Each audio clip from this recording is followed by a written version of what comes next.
Era Vance walked into her engagement party expecting champagne and polite conversation. What she got instead was the sight of her fiancé's hand sliding down her sister's spine in a darkened hallway, their bodies pressed together like they'd done this 1,000 times before. The diamond on her finger suddenly felt like a joke. But Era didn't cry. She didn't scream. She did something far more dangerous. She turned to Adrian's older brother, the coldest man in the room, and proposed marriage on the spot. Some women fall apart. Others take over. If you want to see how this unfolds, stay until the end. Hit that like button and drop a comment with your city so I can see how far this story travels. Ian. The Grand Laurier ballroom looked like something out of a magazine.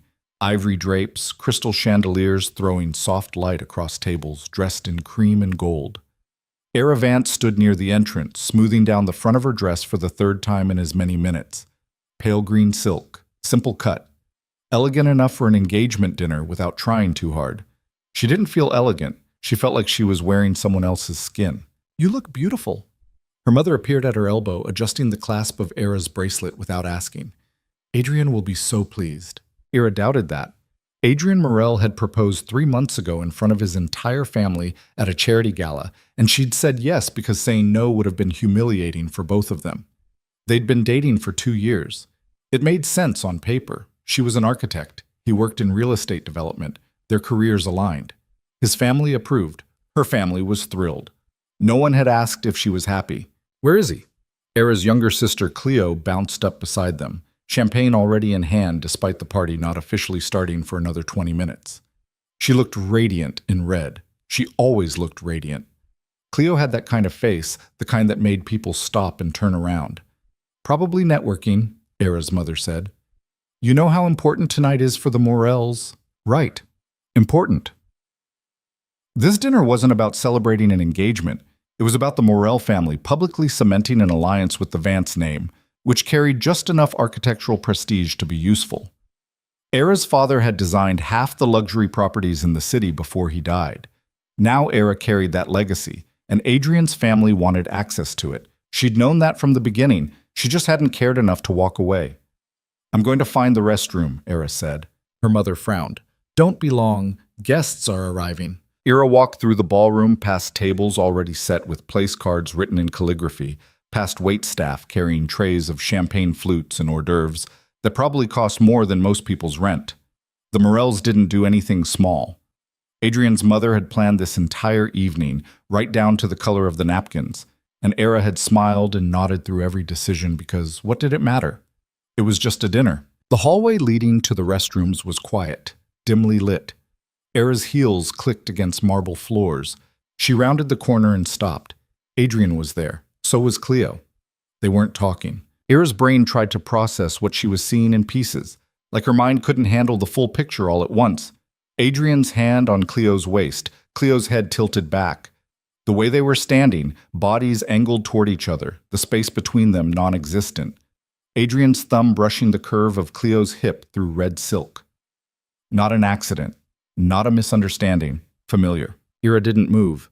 She stood there 15 feet away and watched her fiancé touch her sister like he'd done it 100 times before, like he knew exactly where to put his hands. Cleo laughed, soft, breathy. "We can't. Not here." "Then where?" Adrian's voice was low, rough in a way Era had never heard it. "Your place? She'll notice if I leave early." "She won't notice anything?" That was probably true. Era had spent 2 years not noticing, apparently. She cleared her throat. They jumped apart like teenagers caught by a parent. Cleo's face went white. Adrian's went carefully blank, that polished expression he used in business meetings sliding into place. "Era!" He straightened his tie. Cleo was feeling unwell. I was making sure she was okay." Cleo pressed her hand to her stomach, playing along. "Just a headache. The champagne." Era looked at her sister. 23 years old, still living at home, still spending their mother's money on designer dresses and weekends in the Hamptons, still taking whatever she wanted without asking. "How long?" Era's voice came out steady. That surprised her. "What?" Cleo blinked, all innocence. "How long have you been sleeping with my fiancé?" Adrian stepped forward. "Era, you're misunderstanding." "Don't." She held up one hand and he actually stopped. Just answer the question. Cleo's chin lifted. Does it matter? Yes. No. Era didn't know. What she did know was that she'd spent 2 years planning a future with a man who'd been touching her sister in dark hallways, and the only thing she felt was tired. Not heartbroken. Not devastated. Just tired. I'm calling off the engagement, Era said. Adrian's expression cracked, panic bleeding through. Wait, let's talk about this. We can figure this out. There's nothing to figure out. Era. He moved closer, reaching for her hand. She stepped back. You're upset. I understand. But think about what you're doing. Think about tonight, about everyone out there. You should have thought about that before you fucked my sister. Cleo flinched. Adrian's jaw tightened. This doesn't have to be a disaster, he said. We can handle this quietly. No one has to know. I'll know. And what are you going to do? Walk out there and make a scene? His voice dropped, turning cold. Embarrass both our families in front of 200 people? Destroy everything we've built? We. Like they'd built something together, like she'd been part of any decision that mattered. I'm not making a scene, Era said. I'm leaving. She turned and walked back down the hallway. Her hands were shaking, but her steps were even, measured. Behind her, she heard Cleo hiss something at Adrian, heard his sharp response, but she didn't stop. The ballroom had filled with guests. Era scanned the crowd, looking for her mother, already dreading the conversation. Then she saw him. Lucien Morel stood near the bar, alone. Adrian's older brother, the one everyone whispered about. He looked nothing like Adrian. Where Adrian was warm and charming, all easy smiles and practiced charisma, Lucien was cold precision. Dark suit, dark hair, dark eyes that tracked movement across the room like he was cataloging threats. He was taller than Adrian, broader through the shoulders, and he had the kind of face that didn't invite conversation. Sharp angles, no warmth. People gave him space without realizing they were doing it. Era had met him exactly twice. Both times he'd barely spoken to her. He ran the Morel family's real estate empire from behind closed doors, managing acquisitions and developments worth billions, and he had a reputation for being ruthless. Adrian called him the Ice King behind his back. Their mother called him difficult. Era had called him nothing because they'd never had a real conversation. She walked straight toward him. He noticed her when she was 10 feet away, his gaze shifting from the room to her face. No change in expression, just that cool, assessing look. Lucien? She stopped in front of him. Era. His voice was low, clipped. Congratulations. Right, the engagement, the reason they were all here. I need to ask you something, she said. One dark eyebrow lifted. Now? Yes. He set his drink down on the bar. Go ahead. Era took a breath. This was insane. This was the kind of decision she'd regret for the rest of her life. She was going to do it anyway. Will you marry me? Silence. Lucien stared at her like she'd just asked him to set himself on fire. Excuse me? I'm serious. Era's heart was hammering, but her voice stayed level. I want you to marry me instead of Adrian. Is this a joke? Do I look like I'm joking? He studied her face for a long moment. Whatever he saw there made his expression shift just slightly. What happened? That doesn't matter. It does if you're asking me to marry you in the middle of your engagement party to my brother. Fair point. Era glanced around. No one was watching them yet, but they would be soon. Adrian would come looking for her. Her mother would start asking questions. Adrian's having an affair with my sister, she said quietly. I just caught them together. I'm calling off the engagement. Lucien's face went very still. I see. This dinner is going to be a disaster either way. People are going to talk. Both our families are going to be humiliated. Era met his eyes. Or we give them a different story. You want to use me as a replacement. I want to propose a solution that benefits both of us. Marriage isn't a business transaction, isn't it? Era tilted her head. You're 34 years old. Your mother has been pushing you to settle down for years. I'm an architect with a reputation good enough to be useful, and I'm standing right here, willing to make this easy for you. Easy. He said the word like it tasted wrong. Easier than the alternative. If I walk out of here tonight, this whole event falls apart. The scandal touches your family too. Adrian looks like an idiot, and your mother's carefully planned evening becomes the subject of society gossip for months. Era kept her voice calm, factual. Or you and I walk out there together, make an announcement, and everyone gets a much more interesting story. You're serious? Completely. Lucien picked up his drink again, took a slow sip. His gaze never left her face. You don't even know me. I know you're not sleeping with my sister. His mouth almost twitched. Almost. What makes you think I'd agree to this? He asked. Because you're practical, because you don't make decisions based on emotion, and because... Era paused, choosing her words carefully. Because I don't think you want to be here any more than I do. That got a reaction. Something flickered in his eyes, gone too fast to name. You don't know anything about what I want, he said. Then tell me I'm wrong. Silence stretched between them. In the background, the ballroom hummed with conversation and laughter. Someone clinked a glass. A waiter passed with champagne. This is insane, Lucien said finally. Yes. My mother will lose her mind. Probably. Adrian will... He stopped, jaw tightening. Adrian will make this difficult. Let him. Lucien looked at her for a long moment, and Era had the strange sense that he was seeing her clearly for the first time. Not as Adrian's fiancé, not as a useful connection, just her. What do you get out of this? He asked. I stopped being the woman who got cheated on at her own engagement party. Era lifted her chin. I become the woman who made a better choice. He almost smiled. That's cold. You should appreciate that.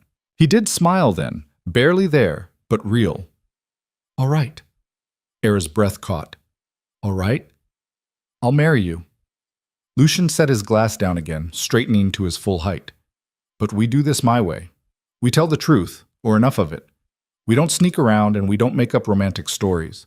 We walk out there, we announce the change, and we deal with the fallout together. Agreed. And Era? His voice dropped lower. This is a one-time offer. You don't get to change your mind in an hour when you realize what you've done. I won't. Then let's go ruin my brother's night.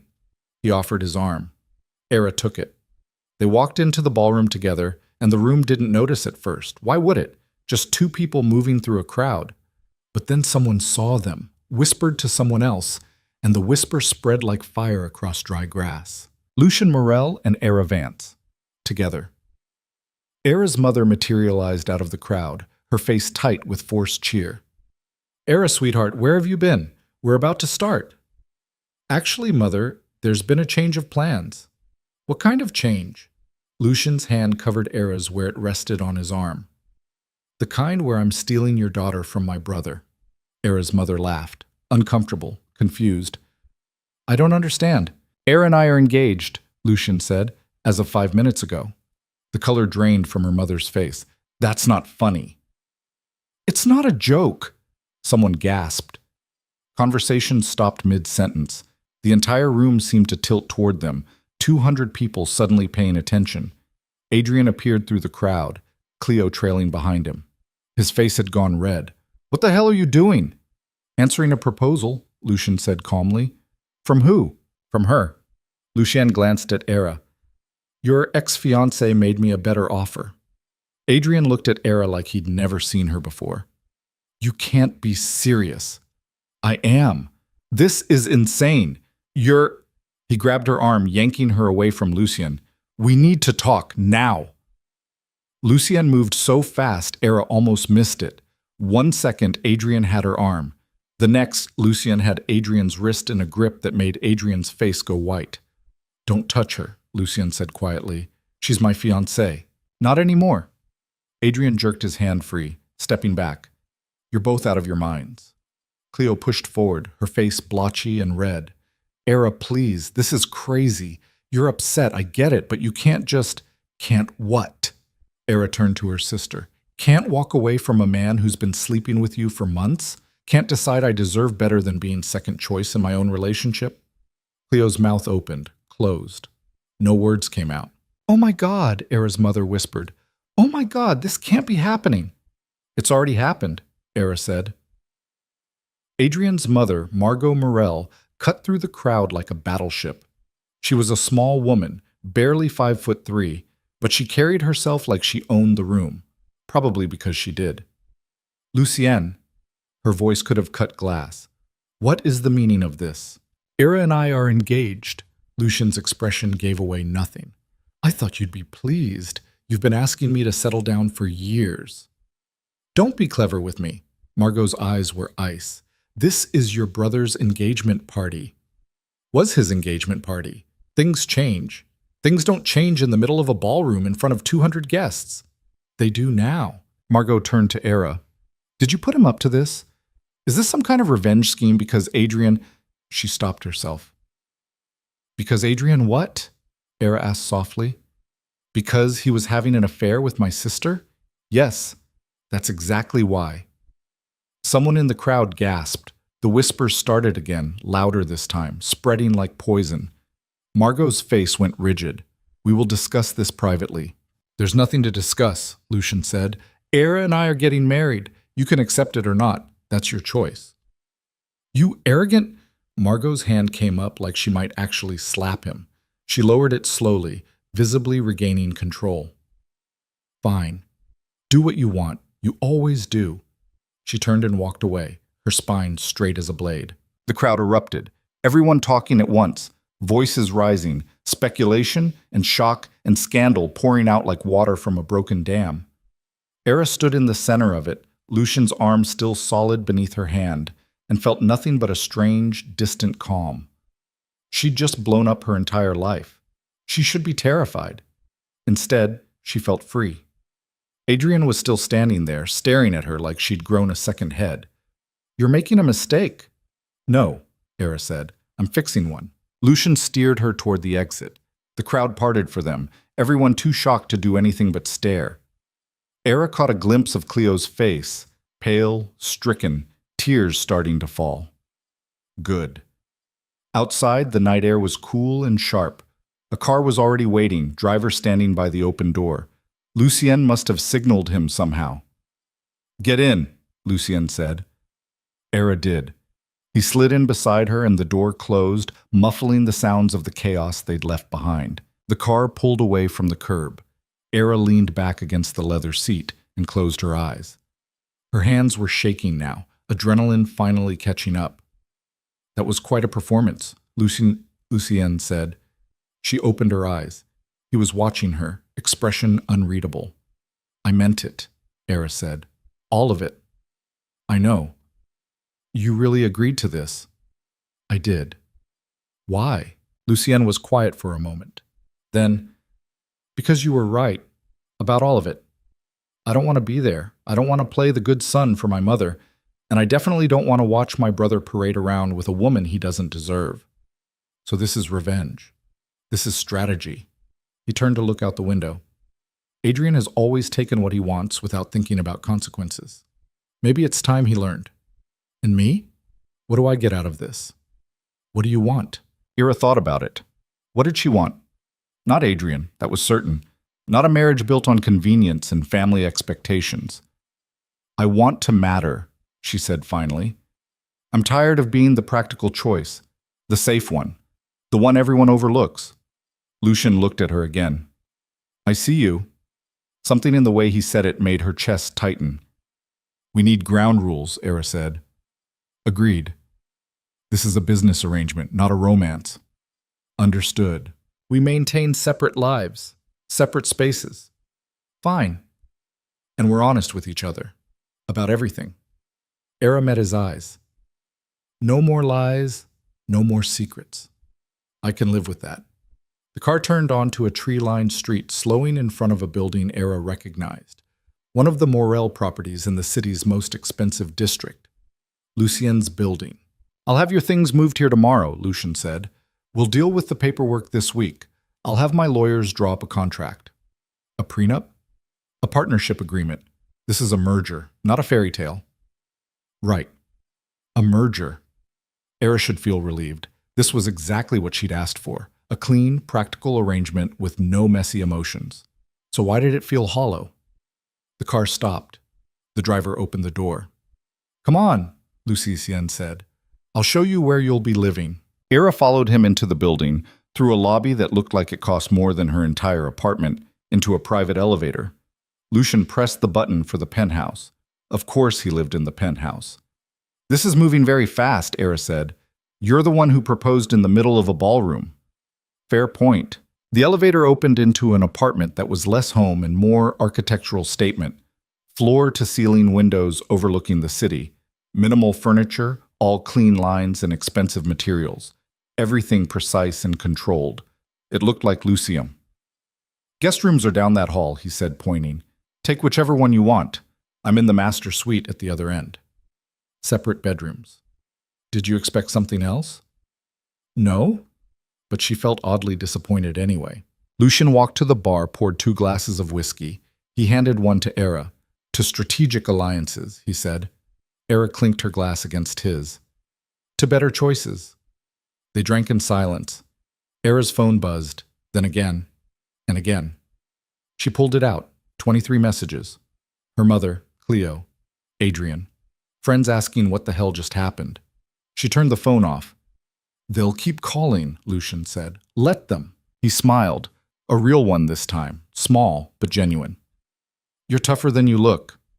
"I have to be. I just agreed to marry a man I barely know." "We'll fix that." "How?" "We'll figure it out." Lucian finished his drink. "But not tonight. Tonight you should rest. Tomorrow, we deal with the fallout." Era nodded. She was exhausted suddenly, bone-deep tired. "Era," Lucian said as she turned toward the guest rooms. She looked back. "You did the right thing," he said. "Walking away. You know that, right?" "I don't know anything right now." "You will." She wasn't sure if that was a promise or a threat. Era chose the guest room farthest from the master suite, closed the door, and sat down on the edge of the bed. The room was beautiful, cream and gray, soft lighting, expensive linens. It felt like a hotel, not home. She pulled off her heels, let her hair down, and lay back against the pillows. She'd just agreed to marry Lucien Morel. She'd blown up her engagement. She'd exposed her sister's affair in front of 200 people. She should regret it. She didn't. Era closed her eyes and fell asleep, still wearing her green silk dress, with the diamond Adrian gave her still on her finger. She'd take it off tomorrow. Tonight, she'd just survived. That was enough. Era woke to sunlight slicing through unfamiliar windows and the disorienting realization that she was wearing yesterday's dress. For 3 seconds, she didn't remember where she was. Then it all came rushing back. Adrian's hand on Cleo's waist, the ballroom full of shocked faces, Lucian's quiet, "I'll marry you." She sat up, her hair a tangled mess, makeup smudged under her eyes. Her phone sat on the nightstand where she'd left it, still powered off. She wasn't ready to deal with that yet. The apartment was silent. Era padded barefoot down the hallway, following the scent of coffee. The kitchen was all steel and marble, aggressively modern, and Lucian stood at the counter in dark slacks and a white shirt, sleeves rolled to his elbows, reading something on his tablet. He looked up when she entered. His gaze swept over her wrinkled dress, her bare feet, her disaster of hair. No judgment in his expression, just observation. "Coffee?" he asked. "Please." He poured her a cup, black. "I wasn't sure how you take it." "This is fine." Era wrapped her hands around the mug, grateful for something to hold. "What time is it?" "Almost 10. She'd slept 12 hours. When was the last time she'd done that? "Your phone has been ringing," Lucian said. "The building front desk called. Apparently your mother is in the lobby demanding to see you." "Perfect. Tell them I'm not here." "I already did." He set his tablet down. "She's threatening to call the police." "For what?" "I'm an adult." "She seems to think I've kidnapped you." Era almost laughed. "Right. I forced you to marry me, but somehow you're the villain. People see what they want to see." Lucien leaned against the counter. "We need to talk strategy. The press has already picked this up. There are photographers outside the building. Of course there were. The Morel family drama was too good to resist. Billionaire brothers, a broken engagement, a sister's betrayal. It had everything." "What do you want to do?" Era asked. "Nothing." She blinked. "Nothing?" "The more we react, the longer this stays in the news cycle. We let it burn itself out." He paused. "Unless you want to make a statement." Saying what? Sorry for ruining the party, but my fiancé was sleeping with my sister, so I upgraded? That would certainly be memorable. Era sipped her coffee. It was strong, bitter, good. I need to go home, get my things. I'll send someone. I can pack my own suitcases. Your mother is camped out in your building lobby, too. Lucien's expression stayed neutral. I have people who handle this kind of thing. Give them a key. They'll pack everything, move it here by tonight. The casual wealth of it stunned her. Of course he had people. Of course he could just wave his hand and make logistics disappear. I don't want strangers going through my things, Era said. Then make a list. Tell them exactly what to bring. She wanted to argue, to insist on doing it herself, but he was right. Going home meant facing her mother, Cleo, probably Adrian too. She wasn't ready for that fight. Fine, she said. But I need clothes now. I can't wear this all day. Lucien pulled out his phone, typed something. Done. Someone will be here in an hour with options. You have a personal shopper on call? I have assistants who know how to solve problems quickly. He set the phone down. We also need to talk about the wedding. Right, the wedding, because they were actually doing this. How fast can we make it happen? Era asked. Legally? 3 days for a license, then immediately if we want. Practically? Lucien tilted his head. My mother will expect something public, a statement. The longer we wait, the more she'll try to interfere. So we do it fast. This week. Era's stomach flipped. This week? Unless you've changed your mind. She hadn't, but hearing it out loud made it real in a way last night hadn't. This week, she'd be married. To a man she'd spoken to maybe 10 times in her life. What kind of wedding? She asked. Small, private, just signatures and witnesses. Lucien's gaze stayed steady on hers. Unless you want something else. I want it done before anyone can talk me out of it. Something flickered in his eyes. Approval, maybe. I'll make the arrangements. Era's tablet was still in her purse from last night. She pulled it out, opened her calendar. Her entire week was full of meetings. Site visits, client presentations, a design review on Thursday. I have work, she said. So do I. I can't just cancel everything. I'm not asking you to. Lucien refilled his coffee. We're both professionals. We'll figure it out. The intercom buzzed. Lucien answered it, spoke quietly to someone, then hung up. Your sister is here, he said. Tell her to leave. She's crying in the lobby. Security is uncomfortable. Era closed her eyes. Of course Cleo was crying. Cleo always cried when she wanted something. I'll talk to her, Era said. But not here. Downstairs. You sure? I'm not letting her into your apartment, Lucien nodded. I'll come with you. You don't have to. Yes, I do. They rode the elevator down in silence. Era was painfully aware that she looked like hell. Wrinkled dress, bare feet, no makeup. Cleo would look perfect. She always did. The elevator opened into the lobby. Cleo sat on a leather bench near the windows, her face blotchy and red, tissue clutched in one hand. She was wearing jeans and an oversized sweater, her hair in a messy bun. The calculated, casual look that probably took 45 minutes. She stood when she saw Era. Thank God. I've been trying to reach you all night. What do you want, Cleo? Her sister flinched. I want to explain. There's nothing to explain. I saw what I saw. It's not what you think. Era laughed, sharp, humorless. Really? Because I think I saw my fiancé with his hand on your ass. What part am I misunderstanding? Cleo's eyes filled with fresh tears. I never meant for this to happen. It started so slowly. And then, how long? What? How long have you been sleeping with Adrian? Cleo looked at the floor. 6 months. 6 months.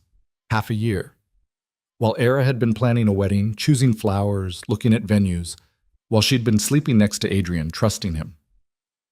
You're unbelievable, Era said quietly. I know, and I'm so sorry. You're not sorry. You're sorry you got caught. That's not fair. Fair? Era stepped closer. Lucien stayed back, a silent presence, but she could feel him watching. You want to talk about fair? You've spent your entire life taking whatever you wanted from me. My clothes, my friends, my college fund when you flunked out sophomore year. And I let you because that's what family does. But this? She shook her head. This is different. I love him. Cleo's voice cracked. I know you don't believe me, but I do. I love him and he loves me, and I know the timing is awful, but we can't help how we feel. Stop. Era held up one hand. Just stop. You don't get to make this romantic. You had an affair. He cheated. Those are the facts. And what about you? Cleo's tears dried up fast, replaced by something harder. You're marrying his brother out of spite. That's sick, Era. I'm marrying Lucien because I choose to. You don't even know him. I didn't know Adrian either, apparently. Cleo's mouth twisted. This is going to destroy Mom. Mom will survive. She always does. She's already talking about how humiliated she is, how she can't show her face at the club. Then maybe she should have raised a daughter who didn't sleep with her sister's fiancé. The words hit like a slap. Cleo stepped back, face going white. I came here to apologize, she said, to try to fix this. You can't fix this. So that's it? You're just cutting me out of your life? Era looked at her sister, really looked at her. 23 years old and still playing the victim. Still expecting the world to forgive her because she was pretty and charming and could cry on command. I'm not cutting you out, Era said. I'm just done protecting you from consequences. She turned and walked back to the elevator. Lucien followed. Behind them, Cleo called her name, voice rising, desperate. Era didn't turn around. The elevator doors closed. That went well, Lucien said dryly. She'll get over it. She always does. Era leaned against the wall, suddenly exhausted again. She'll find someone new to manipulate, and in 6 months she won't even remember why she was upset. And your mother? My mother will blame me for embarrassing the family. She's probably already rewriting history to make this my fault. The elevator opened back into the penthouse. Era walked straight to the windows, looking out over the city. From up here, everything looked clean, ordered. You couldn't see the mess at street level. Do you regret it? Lucien asked from behind her.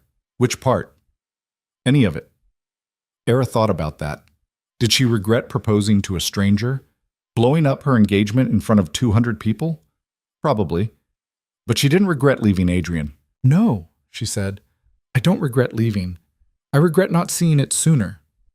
You can't blame yourself for trusting people. Why not? I was naive. You were loyal. There's a difference. She turned to look at him. He'd moved to the kitchen, was leaning against the counter again, hands in his pockets, watching her with that same steady, unreadable expression. What about you? Era asked. Do you regret agreeing to this? I don't make decisions I regret. That's not an answer. It's the only one I have. The intercom buzzed again. This time, it was the personal shopper with clothes. A woman in her 50s, all business, carrying 3 garment bags and a professional smile. She set up in one of the guest rooms, laid out options, casual wear, work clothes, everything in Era's size. How did you know my measurements? Era asked Lucien after the woman left. I didn't. I gave them your height and build. She figured it out. Right. Because that's how his world worked. Problems got solved before you even finished articulating them. Era showered, changed into dark jeans and a soft sweater that probably cost more than her rent. When she came back out, Lucien was on a phone call, speaking rapid French to someone. He switched to English when he saw her. I'll call you back. He hung up. My lawyers want to meet with you. Go over the partnership agreement. When? This afternoon, if you're available. I have a site meeting at 3. Cancel it. I'm not canceling my work because Era. He said her name quietly, but there was steel underneath. The next 48 hours are going to be chaos. Press, family, legal documents. If you want this marriage to happen on your terms, you need to handle the groundwork now. Your site meeting can wait. He was right. She hated that he was right. Fine, she said, this afternoon. The lawyers arrived at 2. 3 of them, all expensive suits and leather portfolios. They set up in Lucien's dining room, spread out contracts and documents like they were preparing for battle. The lead attorney, a woman named Caroline with sharp eyes and sharper questions, walked Era through the agreement page by page.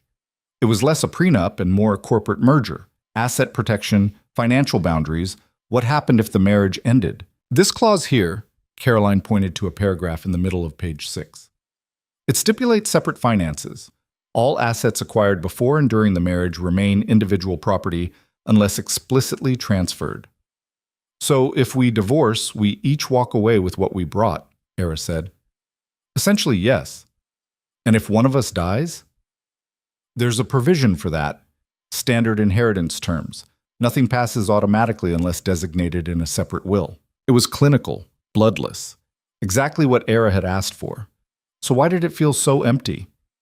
What about business overlap? Era asked. I'm an architect. Lucien's company develops properties. If I work on a Morel project, how does that... You'd bill at your standard rate, Caroline said. Same as any other client. The marriage doesn't change professional relationships. And if the marriage ends, I don't lose access to projects I'm contracted for? Correct. Business and personal are separate entities. Lucien had been quiet through most of the meeting, letting Caroline handle the explanations. Now he leaned forward. Are you concerned about that? He asked Era. Losing work? I'm concerned about being dependent on you. You won't be. This agreement protects both of us. He glanced at Caroline. Make sure the language is clear. Era's professional reputation and client relationships are untouchable, regardless of what happens between us personally. Caroline made a note. I'll have the revision ready by tomorrow. They went through another 20 pages. By the time they finished, Era's head was spinning with clauses and contingencies. She signed where they told her to sign, initialed where they pointed. It felt surreal, legally binding herself to a man she'd known for less than 24 hours. After the lawyers left, Lucien poured 2 glasses of wine and handed her one. You okay? He asked. I just signed a contract that reads like a business acquisition. That's what this is. I know, Era took a sip. The wine was excellent, because of course it was. It's strange. Marriage is supposed to be about love and partnership and building a life together. This feels like we're preparing for a divorce before we've even gotten married. We're being realistic. Is that what you call it? Lucien sat down across from her. You want honesty? I've seen what happens when people marry for love. My parents did that. They fought for 30 years before my father finally died and put them both out of their misery. Adrian chases feelings and chemistry, and look where that got him. He can't keep his hands off your sister, and now his reputation is destroyed. So you don't believe in love? I believe in compatibility, respect, shared goals. He met her eyes. I think those last longer than butterflies and passion. That's depressing. It's practical. You sound like me. He almost smiled. Maybe that's why this works. Era's phone, now charged and powered back on, started buzzing. She ignored it. It had been going off all day. Messages from her mother, Cleo, friends, colleagues, even a few reporters who'd somehow gotten her number. You should probably make a statement, Lucien said. At work, at least. Let people know you're still functioning. What do I say? The truth. You've ended one engagement and started another. Your professional life continues as normal. Right. As normal. Because there was nothing normal about any of this. Era drafted an email to her boss and colleagues. Short, professional, declining to discuss personal matters, but confirming she was still on schedule for all her projects. She hit send before she could second-guess herself. The mover's finished, Lucien said, checking his phone. Your things are in the second guest room. That was fast. I told them to prioritize it. Era walked down the hall. The guest room had been transformed. Her clothes hung in the closet, her books stacked on shelves, her desk set up by the window. They'd even brought her coffee maker, the cheap one she'd had since college, and set it up on the dresser. It looked wrong.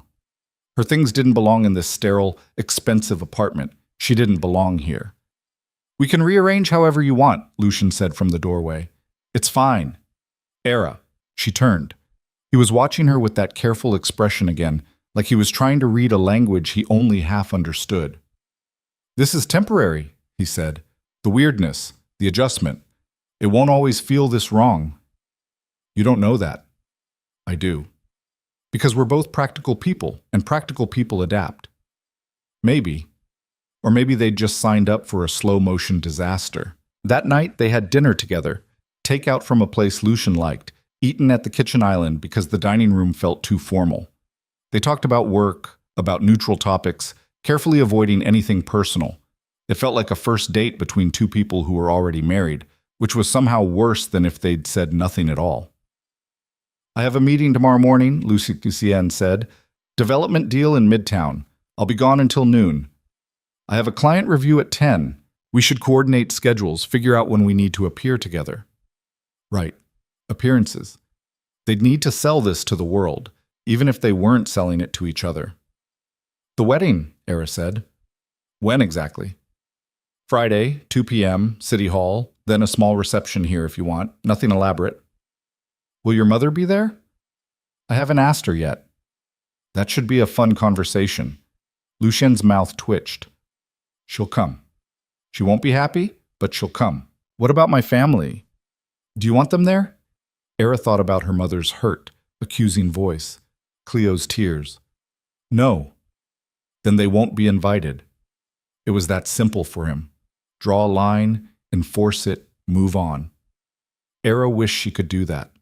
Later, lying in her new bed in her new room in her new life, Era stared at the ceiling and tried to process everything. In 3 days, she'd be married. In 3 days, Era Vance would become Era Morel. The thought should terrify her. Instead, she felt oddly calm. Friday came faster than Era expected. She wore a simple cream dress, nothing bridal, just elegant. Lucien wore a dark suit. They met at City Hall with 2 witnesses Lucien had arranged, his assistant and his lawyer. The ceremony took 11 minutes. The officiant read the legal language. They said, I do. They signed the paperwork. Just like that, she was married. Lucien kissed her because the officiant was waiting for it. His lips touched hers briefly, professionally. It meant nothing. Congratulations, Caroline said, shaking both their hands. They took one photo, required for the license. Era and Lucien standing side by side, his hand on her waist, both of them looking at the camera with neutral expressions. They looked like strangers. They were strangers. That's it, Era said as they left the building. That's it. I thought it would feel different. Did you want it to? Honestly, she didn't know. They went back to the apartment. No reception, no celebration. Lucien had work calls. Era had emails to answer. They spent their wedding afternoon in separate rooms, doing separate things, like roommates who'd signed a lease together. That night, Era's mother called. She let it go to voicemail, then listened to the message. I don't understand what you're doing, her mother's voice said, tight with pain. I don't understand how you could do this to your family, to Cleo. She's devastated, Era. Devastated. And you won't even talk to her. You won't talk to any of us. You just ran off with that man. Era deleted it. She was done apologizing for other people's choices. The following Monday, Era went back to work. Her colleagues were curious but professional. A few asked careful questions. She gave careful answers. Yes, she was married. Yes, it was sudden. No, she didn't want to discuss details. Her boss, Michael, called her into his office. I need to know this won't affect your work, he said. It won't. Because the moral development account is one of our biggest clients, and if there's going to be conflict, there won't be. Lucien and I have an understanding. Michael studied her. All right, but Era? Be careful. Mixing personal and professional rarely ends well. She knew that. She was counting on it staying unmixed. That Wednesday, Lucien asked her to review some architectural plans for a property acquisition his company was considering. She spread the blueprints across the dining table, made notes, pointed out structural concerns. This load-bearing wall, she said, tapping the drawing. If you remove it, you'll need reinforcement here and here. Otherwise, the whole second floor could be compromised. Lucien leaned over her shoulder, studying where she pointed. How much would that add to the budget? Depends on materials. I'd estimate another 100,000, maybe 150. Worth it? If you want the open floor plan you're describing, yes. Otherwise, you're risking collapse. He was quiet for a moment, then pulled out his phone, made a call. David, we need to revise the Lexington proposal. Budget increase for structural reinforcement. Send me updated numbers by Friday. He hung up, looked at Era. Anything else? She walked him through 3 more concerns. He listened to all of them, asked smart questions, took her recommendations seriously. This is good work, he said when they finished. It's what I do. I want you on the project, official contract, full rate. Lucien, this isn't charity. I need an architect I can trust, and you're qualified. Unless you don't want to work with me. She did want to work with me. That was the problem. Working together meant spending time together. Time together meant this arrangement starting to feel real. I'll have my assistant send the contract, Era said. Good. They fell into a rhythm over the next 2 weeks. Separate lives that occasionally intersected. Mornings, they had coffee together. Evenings, sometimes they'd have dinner. They talked about work, about projects, about safe topics. They didn't talk about Adrian or Cleo or the fact that they were married and sleeping in separate rooms. It was fine. It was working. Then Era found the irregularities. She was reviewing property documents for the Lexington project, cross-referencing permits and ownership records when something didn't line up. The building permit listed one owner. The deed listed another. Both were shell companies, but the registration dates were wrong, overlapping in a way that shouldn't be possible. She dug deeper, found more inconsistencies, access codes that had been changed without authorization, security protocols overridden.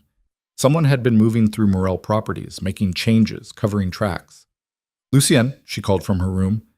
He appeared in the doorway 30 seconds later. What's wrong? Come look at this. She showed him the documents, walked him through what she'd found. His expression went cold, focused. How many properties? He asked. At least 6 that I've found so far. But I haven't checked everything. Check everything? They worked through the night. Era pulling records. Lucien making calls to his security team. By 3 a.m., they'd identified 15 properties with irregularities, all high value, all with modified access. Someone inside the company is doing this, Lucien said. His voice was quiet, dangerous. Someone with executive-level clearance. Do you know who? I have suspicions. Who? He looked at her. I need to verify before I accuse anyone. But Era, this is bigger than property access. This is someone positioning to take control. Of what? Everything. The investigation consumed the next week. Era canceled 2 client meetings and rescheduled a site visit. Lucien brought in his head of security, a former federal investigator named Marcus, who asked questions in a way that felt more like interrogation than conversation. They worked in Lucien's home office, spreading documents across every surface. Property records, access logs, financial transfers. Era had always been good with patterns, with seeing how pieces fit together. Now she was looking at a puzzle that got darker the more they assembled. This transfer here, she said, pointing to a highlighted section on her laptop. It's buried in subsidiary paperwork, but it redirects rental income from the Tribeca property to an offshore account. Marcus leaned in. How much? Over 6 months? About $2 million? Lucien's jaw tightened. He was on his 3rd coffee of the morning, tie loosened, sleeves rolled up. He looked exhausted. They both did. That account, Marcus said. Can you trace the ownership? Working on it. Era pulled up another screen. But whoever set this up knew what they were doing. There are 3 shell companies layered between the transfer and the final destination. Someone with legal expertise, Lucien said, or access to someone who has it. Marcus made a note. I'll need a list of everyone with executive clearance. Legal, finance, operations. That's 40 people, Lucien said. Then we check 40 people. Era stood, stretched her back. She'd been sitting for 4 hours straight. Her eyes hurt from staring at screens. Can I ask something? Both men looked at her. Why would someone do this? She asked. I mean, stealing money makes sense, but the access changes, the permit modifications, that feels like someone's building infrastructure for something bigger. Like what? Marcus asked. I don't know, but if you wanted to take over the company, you'd need control of the properties first. Physical access, legal ownership, ways to move assets around without detection. She looked at Lucien. How does succession work in your family business? My father's will split control between Adrian and me. 50-50. What happens if one of you can't serve? Lucien's expression went very still. Control transfers to the other brother. And if neither of you can serve? The board appoints someone, probably my mother, as majority shareholder. Era pulled up the property files again, sorted them by date of modification. Look at the timeline. The first irregularity shows up 3 years ago. Small stuff. A changed lock code here, a permit revision there. Then 18 months ago, it accelerates. More properties, bigger changes. 18 months, Marcus said. What else happened 18 months ago? Lucien was quiet for a long moment. Then, that's when Adrian started pushing me to step back. Said I was working too hard, that I should take a sabbatical. Did you? No. Who else was pushing that narrative? Era asked. My mother. She thought I needed balance. He paused. And Gerald Chen, our chief financial officer. He suggested I delegate more, focus on strategy instead of operations. Marcus wrote down the name. Chen has executive access to everything. Then he's first on the list. They spent the afternoon building a profile of Gerald Chen. 52 years old, with the company for 8 years. Impeccable credentials. Harvard MBA, 20 years in corporate finance. He'd helped Moral Industries navigate 2 major acquisitions and had a reputation for being detail-oriented and loyal. Too loyal, maybe. Era found emails where Chen CC'd himself on conversations he wasn't part of, requested access to files outside his department, asked questions about properties he had no business involvement with. He's gathering information, she said. Lucien read over her shoulder. Or doing his job thoroughly. This thoroughly. He requested access codes for a property warehouse in Queens. Your company doesn't own any warehouses in Queens. Yes, we do. We acquired one last year through the Northside development. Era pulled up the property records. According to this, you don't. That warehouse is owned by Northside Holdings LLC, which is a separate entity. We own Northside Holdings. You did. Past tense. She showed him the ownership transfer, dated 6 months ago. Someone signed over controlling interest to a different LLC. And look who authorized the transfer. Lucien's face went white. Gerald! He had authority to do that? On paper, yes, for operational efficiency, but this... Lucien's hands curled into fists. This is theft. Marcus took photos of the documents. We need more before we move. If Chen's working with someone else, accusing him too early could spook the whole operation. How much more do you need? Era asked. Enough to bury him. They kept digging. By midnight, they had 15 irregular transfers, 8 unauthorized property modifications, and a pattern that pointed directly at Gerald Chen. But something still felt off to Era. He's too obvious, she said. Lucien looked up from his laptop. What? Chen, if he's really orchestrating all this, why leave such an obvious trail? The man's a finance expert. He'd know how to hide this better. Maybe he got arrogant. Or maybe he's a smokescreen. Marcus straightened. You think someone's setting him up? I think someone's using him. Look at the authorization patterns. Chen signs off on everything, but the actual implementation? The technical work of changing codes and permits? That requires different expertise. Property management, legal, IT. Lucien started pulling up employee records. Who has access to all 3 departments? Anyone at VP level or above. They made a list. 12 names. Era didn't recognize most of them, but one jumped out. David Morrison, she said. Your VP of operations. Isn't he the one you've been working with on the Lexington project? He's been with the company for 15 years. He's Adrian's best friend from college. Era and Lucien looked at each other. Something unspoken passed between them. Call him, Era said.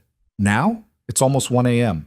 Call him. Say you need to discuss the Lexington numbers. See how he reacts. Lucien made the call on speaker. David answered on the 3rd ring, voice groggy. Lucien, what's wrong? Nothing's wrong. I need to go over some budget revisions. Can you come by the office tomorrow morning? A pause. Can't we do this over email? I'd prefer in person. Another pause, longer this time. Sure. What time? 8? I'll be there. David hung up. The 3 of them stared at the phone. He's nervous, Marcus said. Or just annoyed at being called in the middle of the night, Lucien said. But he didn't sound convinced. Era pulled up David's employee file. He has a law degree, did corporate real estate before joining Moral Industries, has signature authority on property contracts and direct access to the permit system. And he's close to Adrian, Lucien said quietly.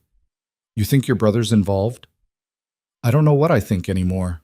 They decided to set a trap. Marcus would monitor David's communications overnight, emails, calls, anything that might indicate he was warning someone. Lucien would meet with David in the morning as planned, feed him false information about a major property deal, see if it leaked. Era would stay behind and keep analyzing the documents, looking for connections they'd missed. "I should be there," she said. "At the meeting." "Why?" Lucien asked. Because if David's working with someone, he might react differently if he knows I'm involved. I'm the new variable, the one he can't predict. Marcus nodded. "She's right. Unpredictable elements force mistakes." "Fine," Lucien said. "But we do this carefully. No accusations, no confrontation, just observation." Ira barely slept that night. She kept running scenarios in her head, trying to figure out how all the pieces fit. Gerald Chen stealing money. David Morrison manipulating access. Adrian, what? Waiting in the wings to take over when Lucien was pushed out? It felt too elaborate, too calculated, unless it had been planned for years. She was making coffee at 5 a.m. when Lucien appeared in the kitchen, already dressed in a suit. "Couldn't sleep either?" he asked. "Too much caffeine. And too many questions." He poured himself a cup, leaned against the counter. They'd fallen into this routine, early mornings in the kitchen, talking through problems before the rest of the world woke up. It was starting to feel normal. "Can I ask you something personal?" Era said. "That's a dangerous opening. Do you trust Adrian?" Lucien was quiet for a long time. "I used to, when we were kids, before the company became the center of everything. We were close then. What changed? Our father died. Left us in charge together, and Adrian couldn't handle it. He wanted the power without the responsibility. Wanted the title without the work." Lucien stared into his coffee. "I've spent 10 years covering for him, making excuses, fixing his mistakes, protecting the company from his incompetence." "That's not an answer to my question." "No, I don't trust him. I haven't for a long time." "Do you think he'd try to take the company from you?" "Adrian's ambitious, but he's lazy. He'd need someone else to do the actual work." Lucien looked at her. "Someone like David." They arrived at the Morel Industries office at 7:30. The building was glass and steel, aggressively modern, taking up an entire city block. Lucien's office was on the top floor, all windows and minimalist furniture. Era had been here once before, briefly, but never really looked at it. "You can sit there," Lucien said, pointing to a chair in the corner. "Or in the conference room if you want to watch through the glass." "I'll stay here." Marcus was already set up in an adjacent room monitoring feeds. He gave Lucien a thumbs up through the window. David arrived exactly at 8. He looked nervous, kept adjusting his tie, his briefcase gripped too tight. When he saw Era, surprise flickered across his face. "Mrs. Morel," he said, "I didn't realize you'd be joining us." "I'm consulting on the architectural side," Era said smoothly. "Lucien thought my input might be valuable." "Of course." David sat down across from Lucien's desk. "So what's this about?" Lucien pulled up a presentation on his screen. "The Lexington project. I'm thinking we expand scope, add 2 adjacent properties, make it a full block development." "That wasn't in the original proposal." "I know, but the opportunity's there. I want you to run preliminary numbers, acquisition costs, development timeline, projected ROI. David's eyes moved between Lucien and Era. "That's a significant expansion. It'll take weeks to put together proper estimates. I need rough numbers by Friday." "Friday? Lucien, Is there a problem?" "No, no problem. I'll need to pull a lot of data, access some files. Whatever you need, I'm authorizing full access to the property database." Something shifted in David's expression. Too fast to catch, but Era saw it. Relief? Excitement? "I'll get started right away," David said. After he left, Lucien looked at Marcus through the glass. Marcus held up his phone, nodded. "He made a call," Marcus said through the intercom. Encrypted line. Couldn't hear the conversation, but it lasted 43 seconds. "Who did he call?" Era asked. "Working on it. But he used a burner phone, which means he didn't want this traced." Lucien's expression went cold. "We've got him." Marcus held up a hand. "We've got suspicious behavior. We don't have proof of anything illegal yet." "Then we get proof." They spent the rest of the day monitoring David's activity. He accessed the property database like Lucien authorized, but he also accessed files he had no reason to touch. Security protocols for buildings they weren't developing, financial records from years-old projects, and he copied everything to an external drive. He's gathering ammunition, Era said, watching the logs. Or building a case, Lucien said. If you're planning a takeover, you need leverage. Proof of mismanagement, financial irregularities, anything you can use to challenge leadership. But there isn't any mismanagement. You run this company perfectly. Doesn't mean he can't fabricate evidence. That night, Marcus delivered his report. David had made 3 more calls on the encrypted line. He'd met with someone for lunch at a restaurant in Midtown. Marcus had photos but couldn't get close enough to hear the conversation. And he'd sent an email from a personal account with an attachment labeled L_project_files. Can you trace where that email went? Lucien asked. Still working on it, but I can tell you the recipient isn't in your corporate directory. Outside contact, or someone using a personal email to stay off the radar. Era pulled up the photos from David's lunch meeting. The other person was a man, mid-50s, expensive suit. She didn't recognize him. Zoom in on his face, she said. Marcus did. The resolution was grainy but clear enough. That's Richard Gao, Lucien said. His voice had gone deadly quiet.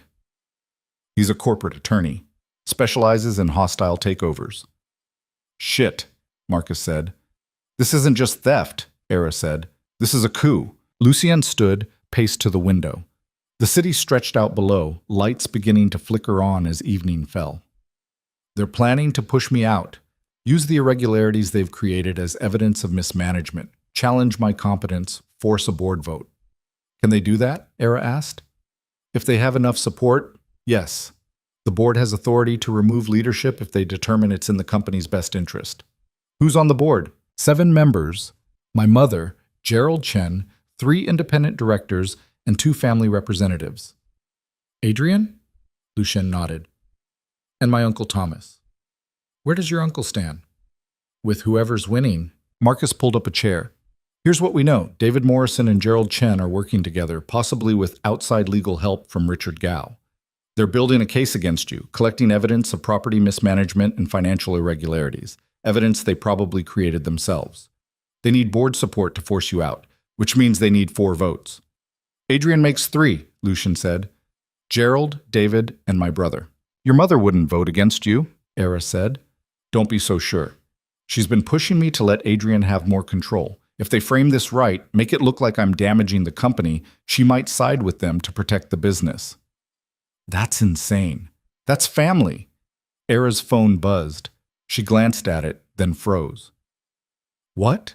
Lucien asked. She showed him the screen, a text from an unknown number. You should ask your husband about the Coastal Holdings deal. Some things aren't what they seem. Coastal Holdings? Era looked at Lucien. What's that? His face had gone pale. It was a development deal I worked on 5 years ago. It fell through. Why? Financing collapsed. The investors pulled out at the last minute. Marcus was already typing. I'll look into it. Don't bother, Lucien said. I know what they're going to claim, that I mismanaged the deal, cost the company millions. Did you? No, but I can't prove it. Most of the documentation was lost in a server migration. Convenient, Era said. Very. Marcus found the file anyway, what was left of it. And he found something else, an internal investigation report dated 4 months after the Coastal deal collapsed, recommending disciplinary action against Lucien for financial negligence. This was never filed, Marcus said. It's just sitting in an archived folder. Someone drafted it, but never submitted it to the board. Who drafted it? Era asked. Marcus scrolled down. Gerald Chen. He's been building this case for 5 years, Lucien said, waiting for the right moment. The moment you got married, Era said quietly. That's what changed, isn't it? Your marriage to me instead of Adrian's to me. I was supposed to solidify Adrian's position, give him credibility, but you took that away. Lucien looked at her. You think this is because of us? I think this accelerated because of us. They were planning something, but we forced their hand. Another text came through on Era's phone. If you care about him, you'll convince him to step down quietly. Otherwise, this gets ugly for both of you. She showed it to Lucien. His jaw tightened. They're threatening you now, he said. Let them. Era, no. She stood, facing him. I'm not backing down. I've spent my whole life being the safe choice, the one who doesn't make waves. I'm done with that. Marcus cleared his throat. We need to make a move. If they're threatening her, they're getting ready to act. Agreed, Lucian said. We force their hand. Make them show themselves. How? Era asked. Lucian pulled out his phone, made a call. Mother, I need to call an emergency board meeting. Tomorrow morning. Era could hear Margot's sharp voice on the other end, demanding to know why. Because I'm removing Gerald Chen as CFO, Lucian said, and I'm recommending David Morrison for termination. Margot's response was loud enough that Marcus winced. I have evidence of financial misconduct, Lucian continued, and if you want to protect this company, you'll support me. I'll send you the preliminary findings tonight. He hung up. That's a bold move, Marcus said. It's the only move. We smoke them out, make them defend themselves publicly. Either they have enough support to challenge me, or they fold. And if they challenge you, then we fight.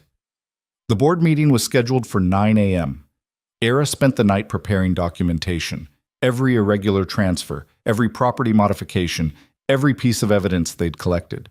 She organized it into a presentation that even a hostile board couldn't ignore. Lucian worked with his lawyers preparing the formal charges against Gerald and David. Marcus coordinated with external investigators, ready to freeze accounts if needed. At 3 a.m., Era found Lucian in his office, staring at his computer screen. You should sleep, she said. Can't. She sat down across from him. You're going to win tomorrow. You don't know that. I do. Because you're right, and they're not. That matters. Does it? I've watched right lose to politics my entire career. Then we make sure politics doesn't win this time. He looked at her, really looked at her. Why are you doing this? You could walk away. This isn't your fight. Yes, it is. I married you, remember? That makes it my fight. That was a business arrangement. Was it? Era tilted her head. Because somewhere in the last month, it started feeling like more than that.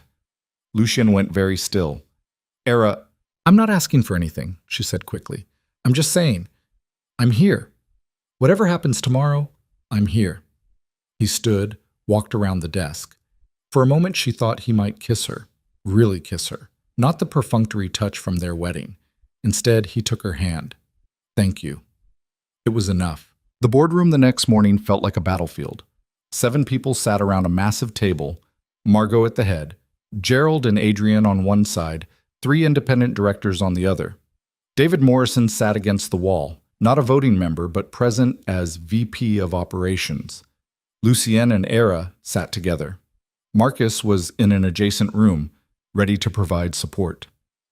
Let's begin, Margot said. Her voice was ice. Lucienne, you've called this emergency meeting. The floor is yours.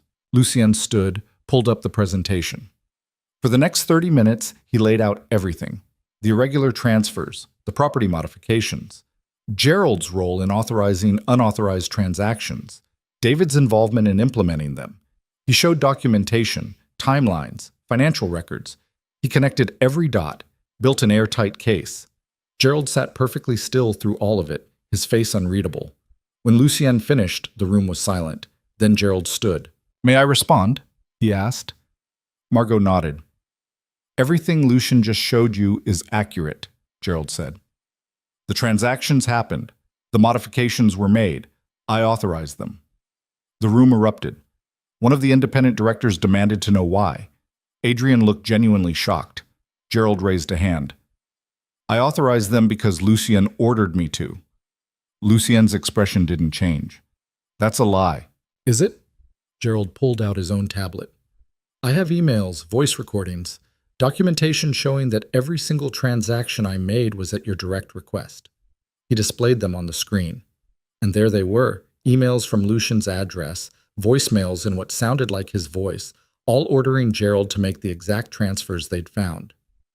Era's stomach dropped. They were forged. They had to be, but they looked real. This is fabricated, Lucian said. Prove it, Gerald said calmly. Margot looked at her son. Lucienne, Did you authorize these transactions? No. Then how do you explain the documentation? Someone's framing me. That's not my voice. Those aren't my emails. They came from your account, Gerald said. Your IP address. Your voice patterns. Adrian stood. I think we need to suspend Lucien pending a full investigation. Seconded, said one of the independent directors. Margot's face was stone. All in favor? 3 hands went up. Gerald, Adrian, and 1 independent director. Opposed? 2 hands, Margot and another independent director. The 3rd independent director hesitated. I abstain until we have more information. Margot closed her eyes. The motion fails. 4 votes required. Adrian slammed his hand on the table. This is ridiculous. The evidence is right there. The evidence is questionable, Margot said, and I won't destroy my son's career on questionable evidence. Ira stood. Every eye in the room turned to her. If I may, she said. You're not a board member, Gerald said. No, but I'm the architect who discovered the irregularities, and I have something you should see. She pulled up her own presentation, showed the pattern of modifications, the timeline, the way the fraud accelerated after specific events. These changes weren't random, she said. They were strategic. Someone was building infrastructure for a takeover, and that someone needed Lucien out of the way to make it work. She showed David's encrypted calls, his meeting with Richard Gow, the emails to unknown recipients. David Morrison has been coordinating with outside legal counsel specializing in hostile takeovers, Era said, and Gerald Chen has been manufacturing evidence to support a case against Lucien. This isn't mismanagement. This is a planned coup. David stood. This is insane. I don't... His phone rang. The burner phone. He'd forgotten to turn it off. Everyone stared at him. Answer it, Lucien said quietly. David's face went white. It's nothing... Answer it. On speaker. Marcus entered the room, holding up his own phone. Or I can tell you who's calling, because I've been tracing that number. It belongs to Adrian Morel. The room exploded. Adrian's face drained of color. He looked at David, at the phone still ringing in David's hand, then at the entire board staring at him. This is absurd, he said. Why would I be calling David right now? Good question, Marcus said. He'd moved to stand by the door, blocking the exit. Maybe because you're panicking. Maybe because your whole plan just fell apart. I don't know what you're talking about. Lucien stood slowly. Answer the phone, David. David's hand shook. The phone kept ringing. Answer it, Lucien said again, or I will. David clicked the answer button, didn't put it on speaker. Not a good time, he said quietly. Everyone could hear Adrian's voice crackling through, frantic. David's eyes widened. He hung up. Too late. Someone get Adrian's phone records, one of the independent directors said. Now. Margot was staring at her younger son like she'd never seen him before. Adrian, what have you done? Nothing. This is a setup? Your voice was on that call, the director said. We all heard it. So what? David works for me. I call him all the time. About what? Era asked. She was still standing, hands braced on the table. What exactly were you calling him about right now, in the middle of a board meeting where your brother is being accused of fraud? Adrian's mouth opened, closed. He had no answer. Gerald stood. I'd like to request a recess. Clearly, there are accusations being thrown around that require investigation. Sit down, Margot said. Her voice could have cut through steel. Nobody's going anywhere until we get answers. Marcus pulled out his laptop, connected it to the screen. I've been monitoring communications for the past 72 hours, with proper authorization, of course. He nodded to Lucien. Here's what we found.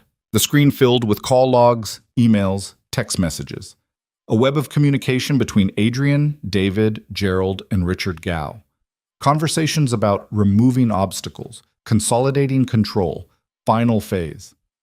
This goes back 18 months, Marcus said, right around the time Adrian started pushing Lucien to step back. Adrian was sweating now. Those are taken out of context. Here's my favorite, Marcus said. He pulled up an email.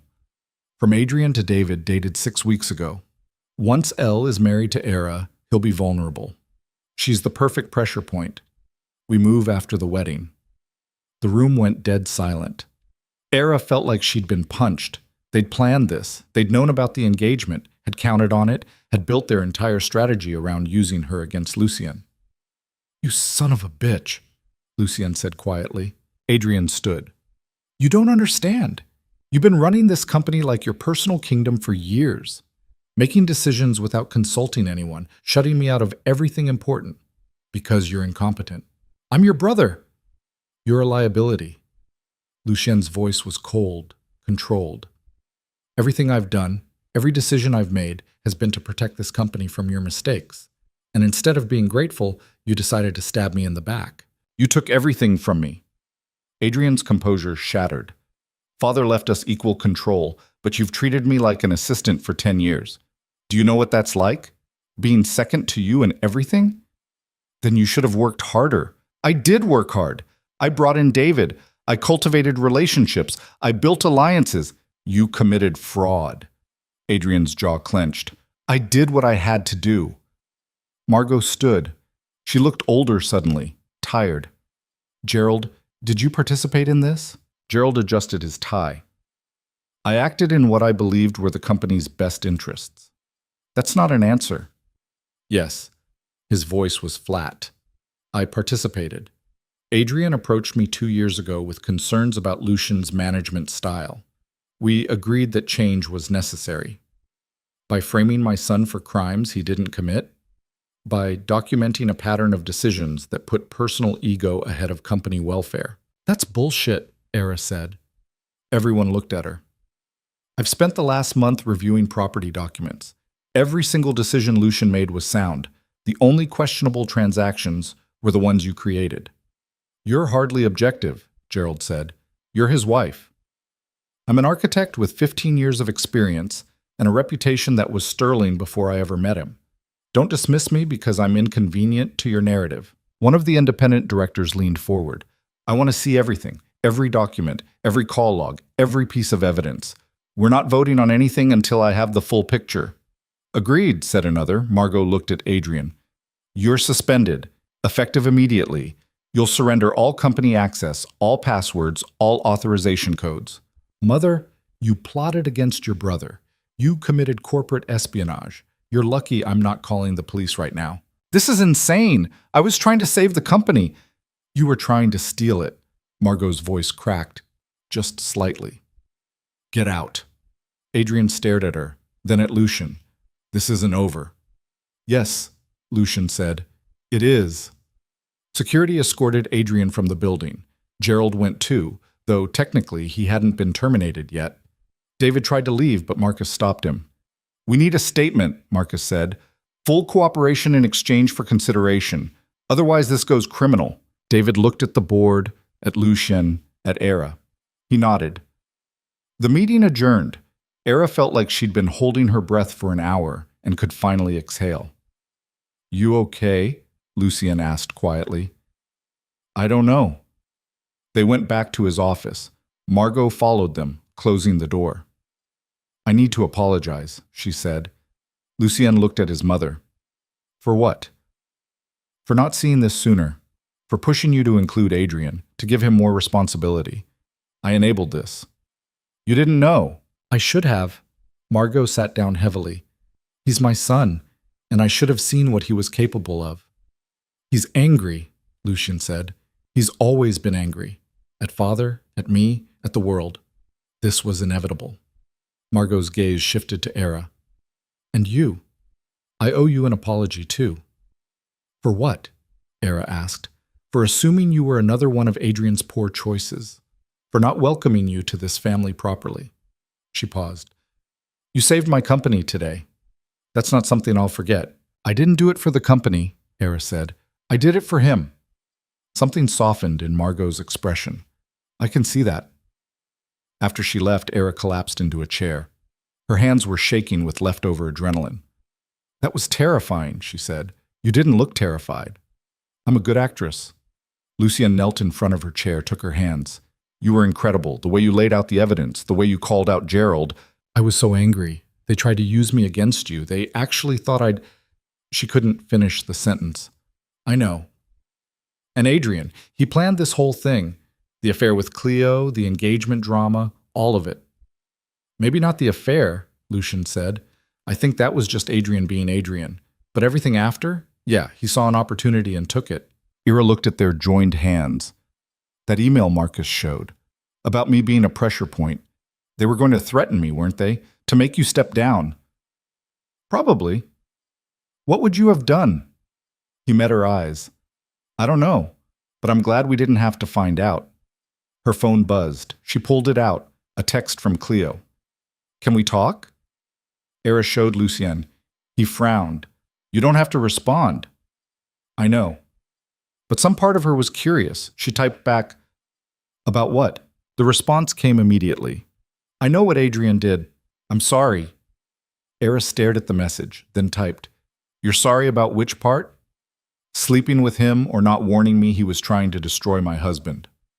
3 dots appeared, disappeared, appeared again. Finally, both. Can I see you? No. She blocked the number.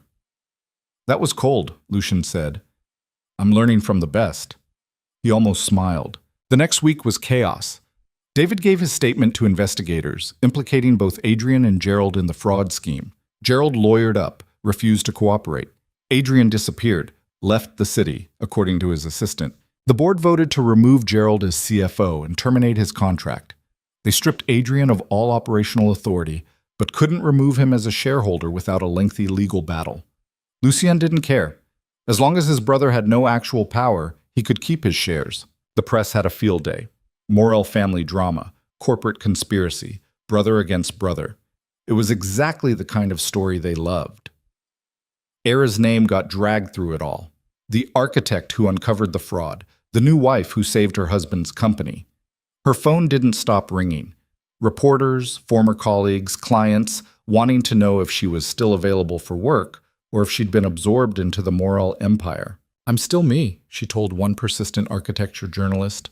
I'm still taking projects. My marriage doesn't change my career. But you're working for Morel Industries now. I'm consulting on one project. That's not the same as working for them. People are saying you only got the contract because of your husband. Era's jaw tightened. People can say whatever they want. My work speaks for itself. She hung up and immediately got another call. Her old boss, Michael. Era, we need to talk about the Riverside project. Her stomach dropped. Riverside was a major client, a museum renovation she'd been working on for 8 months. What about it? The board is concerned about optics. With everything going on with your husband's company, that has nothing to do with my work. I know, but they're worried about association, about what it looks like to have you as lead architect when you're married to... When I'm married to a man who just exposed corporate fraud in his own company, that makes me more credible, not less. Era, are they pulling me from the project? Silence. Michael, are they pulling me from the project? They want to reassign it. Put someone else in the lead role. You can stay on as senior consultant. No. Era, be reasonable. I said no. I've put 8 months into Riverside.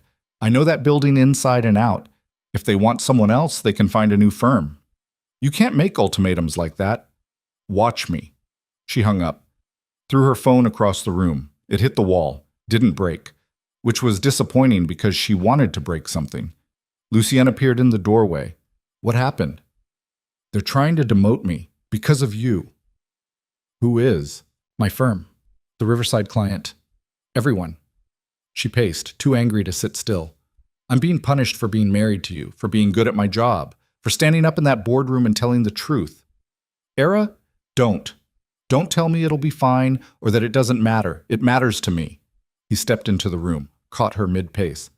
I wasn't going to say that. I was going to say you're right. It's unfair and it's sexist, and you have every right to be angry. That deflated her rage slightly. Oh. But you're also wrong about one thing. You're not being punished for being married to me. You're being punished because you're a woman who refused to play small. That's what really scares them. That's not comforting. It's not supposed to be. It's supposed to be true. He took her hands. Here's what's going to happen. You're going to call Michael back. You're going to tell him Riverside keeps you as lead or you walk. And if he chooses wrong, you're going to start your own firm. I can't start my own firm. Why not? Because that takes capital and clients and infrastructure. And you have access to all 3. Lucien pulled out his phone. I know 15 developers who'd hire you tomorrow. You've got the reputation, the skill, and now you've got name recognition. Use it. I don't want to use your connections. Then don't. But don't pretend you don't have options. Era stared at him. You really think I could do it? I know you could do it. She called Michael back, delivered the ultimatum exactly as Lucian suggested. Michael tried to negotiate, to find middle ground. Era held firm. Lead architect or I walk, she said. You have 24 hours to decide. Michael called back in 3 hours. You're still lead on Riverside. The board agreed. Good. But Era, this burns a lot of goodwill. If you want to keep working here, you need to be a team player. I am a team player. That's why I'm demanding the position I earned. She hung up feeling victorious and terrified in equal measure. That night, she and Lucien had dinner at the apartment. Real dinner, not takeout. He'd had groceries delivered and was attempting to cook pasta. I didn't know you could cook, Era said, watching him from the counter. I can't, but I can follow instructions.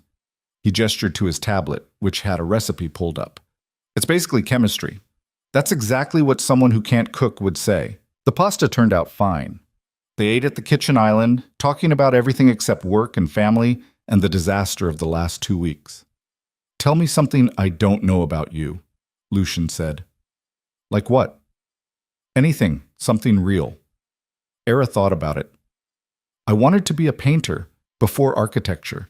I spent 2 years in art school before I realized I was good at technical drawing, but terrible at actual art. That's not terrible, that's specific skill. My professor said I lacked soul. Your professor was an idiot. She smiled. What about you? What's something I don't know? Lucien was quiet for a moment. I wanted out. Before all this, before the board meeting and the investigation, I was planning to step down. What? When? In about 6 months. I was going to hand everything to Adrian, let him destroy it himself, and walk away. Then why did you fight so hard to stay? He looked at her. Because you were there. Because walking away meant leaving you to deal with the fallout, and I couldn't do that. Something in her chest tightened. Lucien, I'm not asking for anything, he said quickly. I'm just telling you the truth. You asked. They finished dinner in silence that felt different from the comfortable quiet they'd developed. This was charged, heavy with things neither of them wanted to say out loud. I'm going to work for a while, Era said, standing. I need to review some drawings. Era, it's fine. I just need to focus on something normal.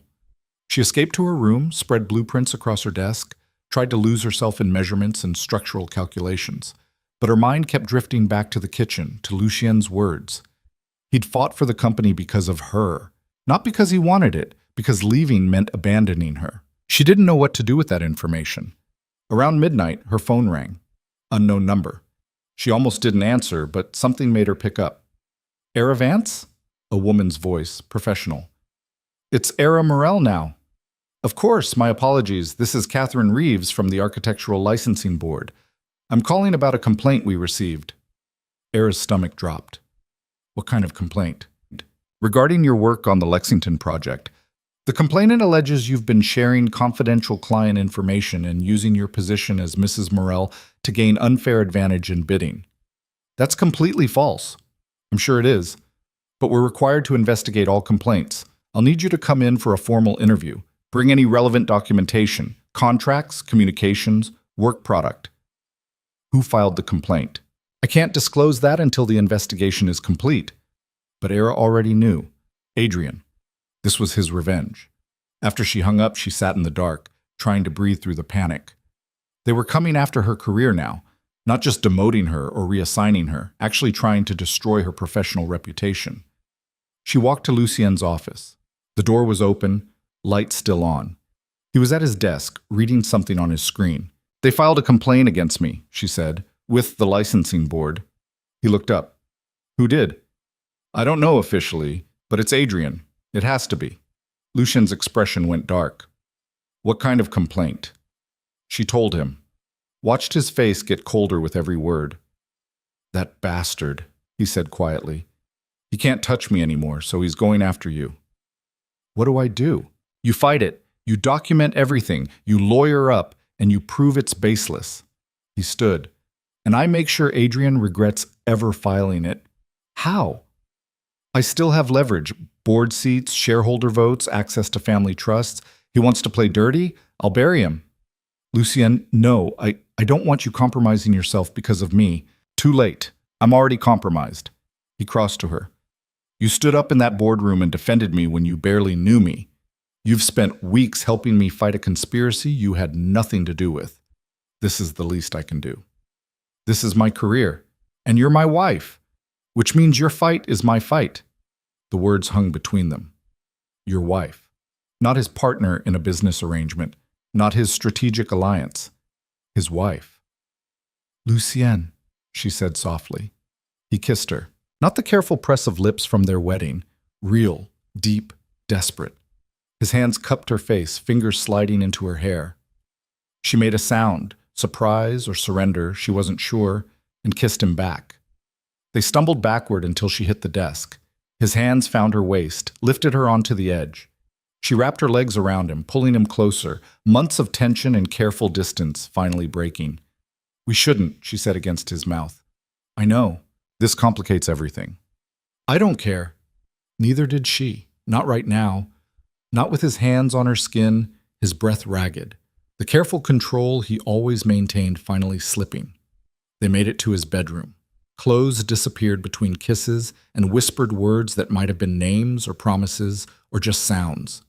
Everything was heat and urgency, and the relief of finally stopping the pretense. After they lay tangled together, breathing hard. Era's head rested on his chest, listening to his heartbeat slow. So that happened, she said. Yeah.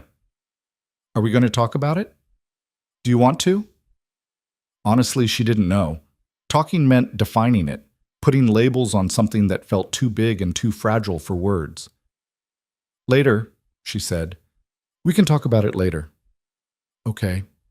He pulled her closer. She let him. Morning came too fast. Era woke in Lucian's bed, sunlight streaming through windows, his arms still around her waist. For a moment, she just lay there, letting herself feel safe. Then reality crashed back. The licensing board complaint. Adrian's revenge. The mess they were still in. Lucien stirred beside her. Hey. Regrets? She thought about it. No, you? No. So what now? He sat up, ran a hand through his hair. Now we deal with the complaint. I'll call our lawyers, have them prepare a defense, and I'll handle Adrian. How? Leave that to me. Era didn't like the sound of that, but she was too tired to argue. They had coffee together, got dressed, prepared to face another day of fallout. Before they left the apartment, Lucien caught her hand. Whatever happens, he said, we do this together. Together, she agreed. The licensing board interview happened 3 days later. Era brought 2 lawyers, every contract she'd ever signed with Morel Industries, and documentation showing the Chinese wall she'd maintained between her marriage and her work. The investigator was thorough but fair. She asked detailed questions about the Lexington project, about how Ira had been hired, about communication protocols. The complainant alleges you've been receiving preferential treatment due to your relationship with Lucien Morel, the investigator said. I've been hired for exactly one project, Era said, at market rate. I went through the standard bid process. The only difference is I'm married to the CEO, which I disclosed immediately. And you don't see that as a conflict of interest? I see it as a relationship that requires careful management, which is why I've maintained separate finances, separate professional representation, and documented every interaction related to the project. The investigator made notes. The complainant also alleges you've been sharing confidential information about competing bids. That's false. I've never had access to competing bids. I wouldn't want access. It would compromise my work. Can you prove that? Era's lawyer slid over a folder. Internal emails from Morel Industries showing Mrs. Morel specifically requesting to be excluded from bid reviews, along with testimony from 3 department heads confirming she's maintained appropriate boundaries. The interview lasted 2 hours. By the end, Era was exhausted but confident she'd defended herself well. We'll complete our investigation and issue a finding within 30 days, the investigator said. In the meantime, you're free to continue working. Era left the building feeling like she'd been through a trial, Lucien was waiting in the car. "How'd it go?" he asked. "I think okay. They seemed fair." "Good." He pulled into traffic. "Because I have news." "What kind?" Adrian withdrew the complaint. Era stared at him. "What? How?" "I made him an offer. He drops all actions against you, and I don't contest his shareholder status. He gets to keep his equity, his dividends, his seat at family functions. But he stays away from operations, and he stays away from you." "He agreed to that?" "After some persuasion." "What kind of persuasion?" Lucien's smile was cold.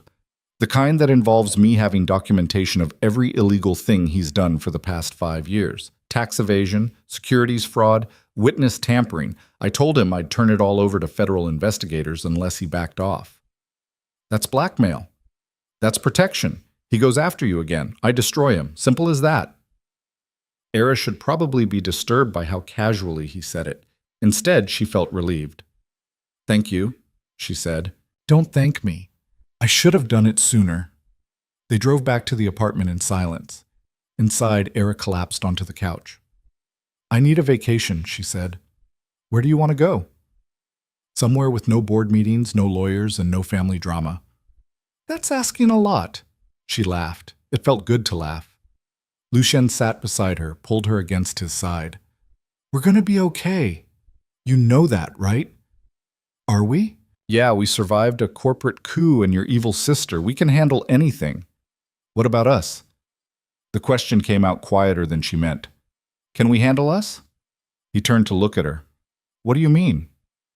"This started as a business arrangement, a marriage of convenience, but it's not that anymore, is it?"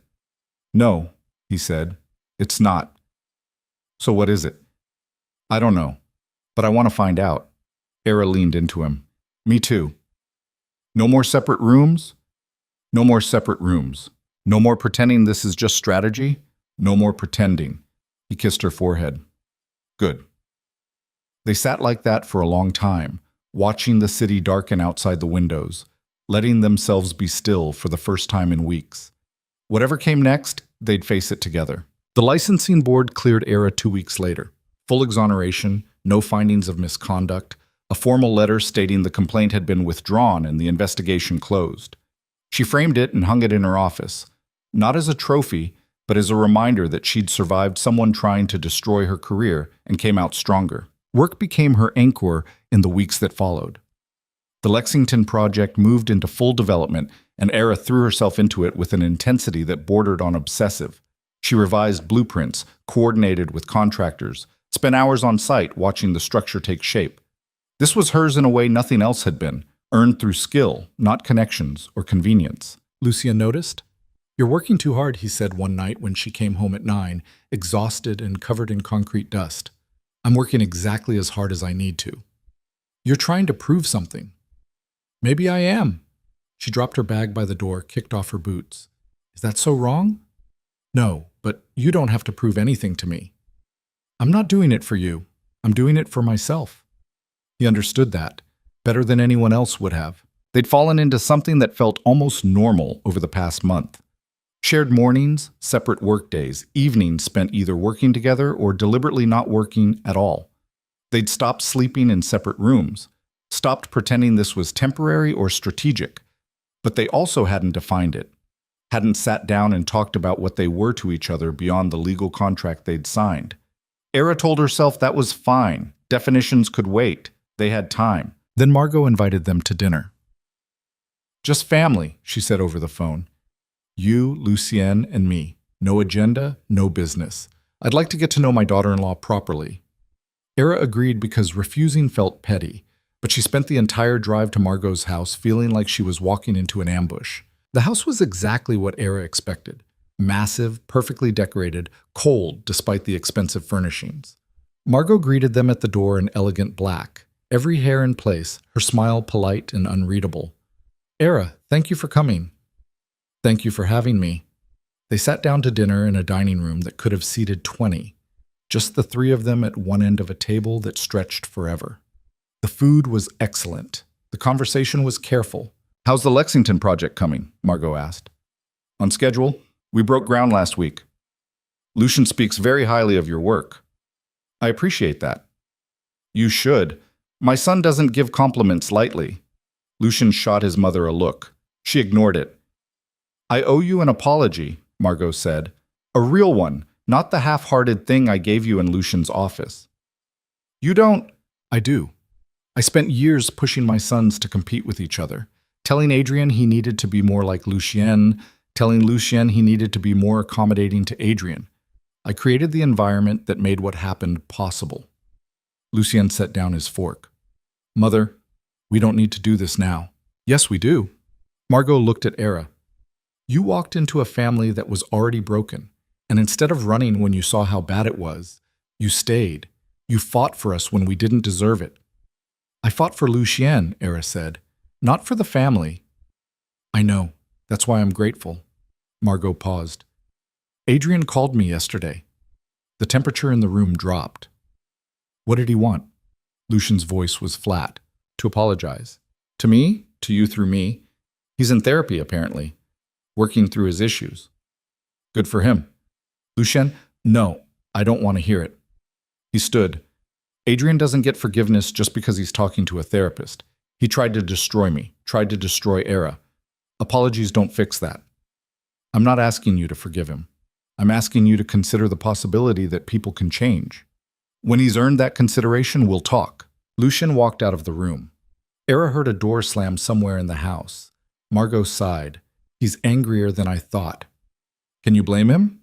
No, but holding on to anger like that will destroy him eventually. Era thought about her own anger, at Cleo, at Adrien, at everyone who'd tried to use her. She'd spent weeks carrying it around like armor. It was exhausting. I'll talk to him, Era said. Thank you. She found Lucien in what must have been his father's study. Dark wood, leather chairs, shelves of books that looked like they'd never been read. He was standing by the window staring out at the manicured gardens. Sorry, he said without turning. I shouldn't have walked out like that. You're allowed to be angry. My mother thinks I'm being unreasonable. Your mother wants her family back. That doesn't make you unreasonable. He turned to look at her. Do you think I should forgive him? Adrien? Era considered the question. I think you should do whatever lets you sleep at night. If that's forgiveness, great. If it's never speaking to him again, that's fine too. What about you? Have you forgiven Cleo? No? Do you plan to? I don't know. Maybe someday. Era crossed the room, stood beside him. But right now I'm still too angry, and I think that's okay. I spent my whole life making peace with people who hurt me because that's what you're supposed to do. Family, right? You forgive family. And now? Now I think forgiveness is something you earn, not something people are entitled to just because you share DNA. Lucien pulled her close, pressed his forehead to hers. When did you get so smart? I married well. It's rubbing off. He kissed her, soft and slow. They stayed like that for a long moment, holding each other in his dead father's study while his mother waited in the dining room. We should go back, Era said. Or we could leave. That would be rude. I'm okay with rude. They compromised, finished dinner, made polite conversation, left at a reasonable hour. In the car, Lucien took her hand. Thank you, he said. For what? For being on my side, even when it's messy. That's what marriage is, isn't it? Being on someone's side? I thought marriage was a strategic alliance. It was, but things change. He smiled. Yeah, they do. The Lexington project became Era's masterpiece. 6 months in, the structure was taking shape exactly as she'd envisioned. Clean lines, maximized natural light, public spaces that flowed into private ones. Architectural magazines started calling. Awards committees sent nomination forms. You're going to be famous, Lucien said, looking at the latest rendering. I don't want to be famous. I want to be good at what I do. You can be both. Fame complicates things. So does marriage. You seem to be handling that fine. She threw a rolled-up blueprint at him. He caught it, laughing. They were good together.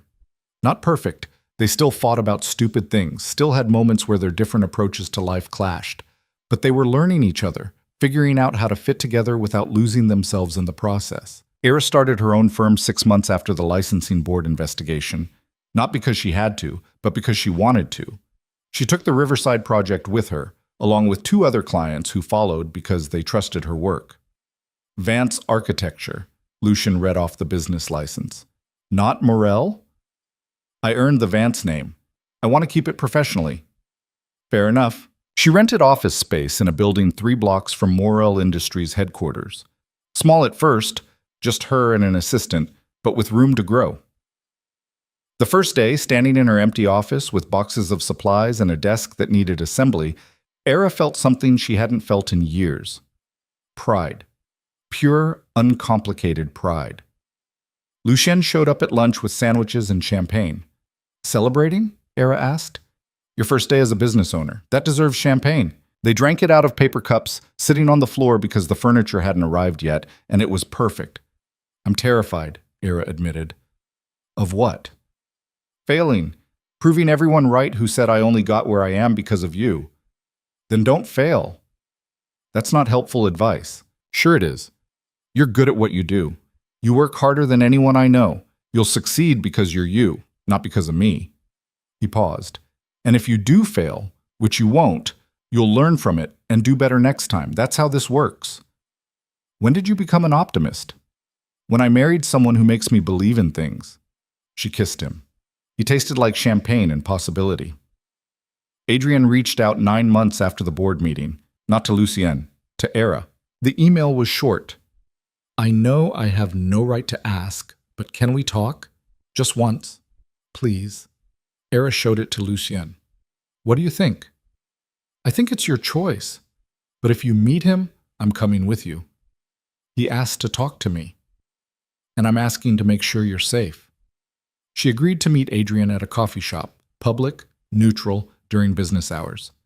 Lucien sat 3 tables away, close enough to intervene if needed, but far enough to give them space. Adrian looked different, thinner, tired. He'd cut his hair short, traded his expensive suits for jeans and a plain shirt.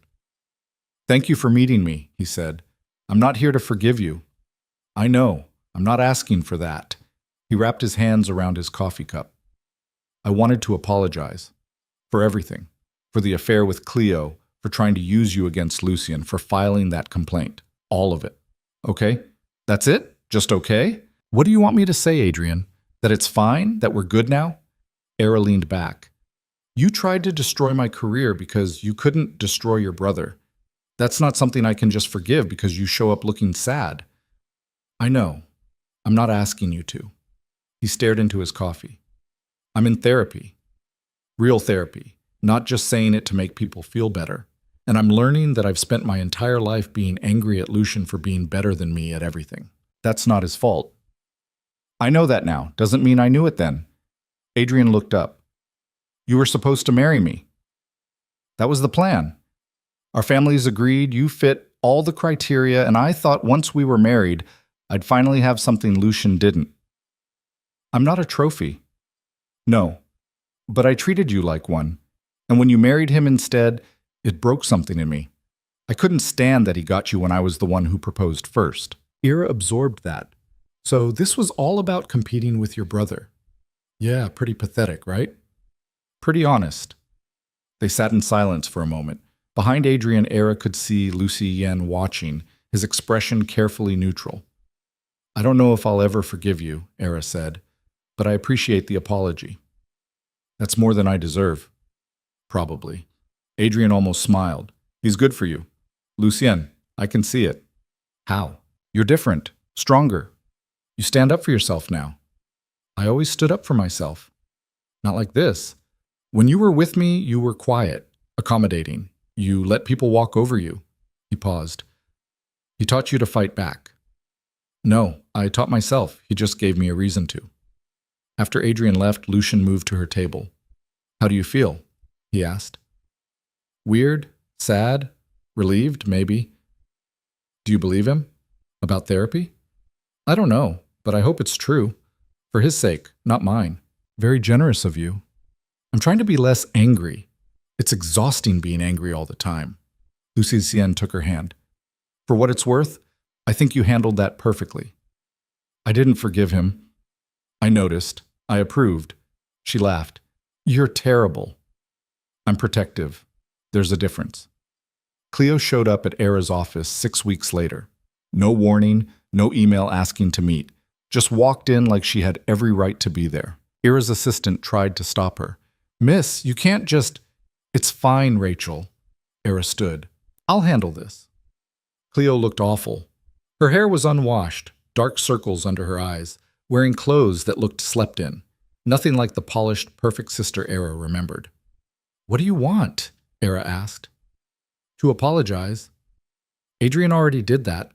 I'm not interested in collecting apologies from people who wronged me. Please, just 5 minutes. Against her better judgment, Ira nodded. 5 minutes. They went into Ira's private office. Cleo sat down, looked around at the space, the awards on the wall, the project photos, evidence of everything Ira had built. You did this all yourself, Cleo said. Yes. I always knew you were talented. I just never thought you'd actually use it. What's that supposed to mean? Cleo twisted her hands together. You were always so careful, so risk-averse. You dated Adrian because he was safe, because Mom approved, because it made sense on paper. I never thought you'd do something crazy like marry Lucienne. Marrying Lucienne was the best decision I ever made. I know, I can see that. Cleo's eyes filled with tears. I ruined everything. My relationship with you, my relationship with Mom. Adrian won't even talk to me anymore. You slept with your sister's fiancé. What did you expect? I don't know. I think I expected you to forgive me eventually, because you always forgave me before. Ira sat down across from her sister. That's the problem, Cleo. I spent our entire lives forgiving you. Every time you took something from me, every time you lied or manipulated or played the victim. I let it go because that's what family does. And now? Now I'm done. I don't hate you. I don't wish bad things for you, but I'm done being your safety net. Cleo wiped her eyes. So that's it? We're just not sisters anymore? We'll always be sisters, but that doesn't mean I owe you my time or my forgiveness or my emotional energy. Ira stood. Your 5 minutes are up. Ira, I hope you figure yourself out, Cleo. I really do, but I can't help you do that. After Cleo left, Ira sat in her office for a long time, feeling oddly empty. She'd spent months imagining that confrontation, rehearsing things she wanted to say. The reality was both easier and harder than she'd expected. She called Lucienne. Cleo came by, she said when he answered. Are you okay? Yeah, I told her I was done. How did she take it? She cried. But she left. Good. A pause. Do you need me to come there? No, I just needed to hear your voice. I'm here. Always. I know. The Lexington project won 3 major architectural awards. Ira gave interviews, appeared on panels, started getting calls from developers across the country wanting to work with her. Her firm grew, from 1 assistant to 3, from a small office to a full floor. You're building an empire, Lucian said, looking at her expanded space. I'm building a career. Same thing. Not even close. She hired young architects, women mostly, who reminded her of herself years ago, talented but overlooked, hungry for opportunities. She mentored them the way she wished someone had mentored her. You're changing the industry, one of them said after Ira reviewed her designs. I'm just doing what I'm good at. No, you're proving women can run successful firms without compromising or playing politics. That matters. Maybe it did. Ira had never thought of herself as a role model, but seeing these young architects look at her with hope and ambition made her realize she'd become something she never expected, someone worth looking up to. A year after their wedding, Lucian suggested they renew their vows. Why? Ira asked. We're already married. Because the first time was strategic. I want to marry you again when it actually means something. It meant something then. Did it? She thought about their wedding day. City Hall, 2 witnesses, 11 minutes. Clinical and cold, and nothing like what she'd imagined marriage would be. It meant something different, she said, but I'm not opposed to doing it again. They planned something small, just Margot, a few close friends, and Marcus, who'd become a surprising fixture in their lives. Lucian's mother cried when they told her. I never thought I'd see my son happy, she said. He wasn't happy before? Ira asked. He was functional, successful, but happy? No. You changed that. The ceremony was at sunset in the gardens behind Margot's house. Nothing elaborate, just simple vows written by them, not by officials or tradition. I promise to be your partner, Lucien said. Not your handler, not your protector, not your decision maker, your equal in everything. I promise to challenge you, Era said, to call you out when you're being controlling, to push back when you're wrong, to never let you manage me like a project. That's romantic, Margot whispered to Marcus. That's honest, he whispered back. They exchanged new rings, simple bands, no diamonds, just solid gold. Practical and permanent. Afterward, there was dinner and champagne and actual celebration, nothing like the disaster of their original engagement party. Era looked around at the small gathering of people who mattered and felt something she hadn't felt in years. Content. Not perfect happiness, not fairy tale ending, just contentment with the life she'd built. What are you thinking about? Lucien asked, finding her on the terrace. How different this is from what I imagined. Better or worse? Different. I thought marriage would be about romance and passion and dramatic declarations. Instead, it's about building something together, making decisions together, fighting and compromising and choosing each other every day. That sounds boring when you put it like that. It's not boring, it's real. He pulled her close. I love you. I don't think I've actually said that yet. You haven't. I love you. Not because you saved my company or because you're brilliant at what you do, because you make me want to be better than the cold, controlling bastard I was before I met you.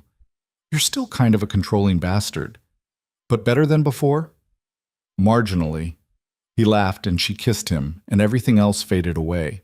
2 years after their wedding, Morel Industries launched a new initiative, a fund for young architects and designers, providing grants and mentorship for underrepresented talent.